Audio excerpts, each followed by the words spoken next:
মনের মতো সিথি পাটি মাথা নিচে তুলে মনের মতো সিথি পাটি মাথা নিচে তুলে লতার মতো অঙ্গ তাহার পাটা সেজে দূরে খাইলো তোর লম্বা মাথার কেশ বিরল দাঁতে হাসি দিয়া পাগল করলি মিশে খাইলো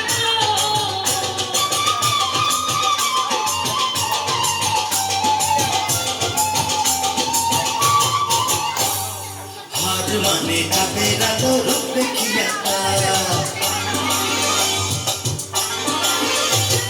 হাত মানে ডাবের আলো রূপ দেখিয়া রূপে লক্ষ্মী গুণবতী রূপে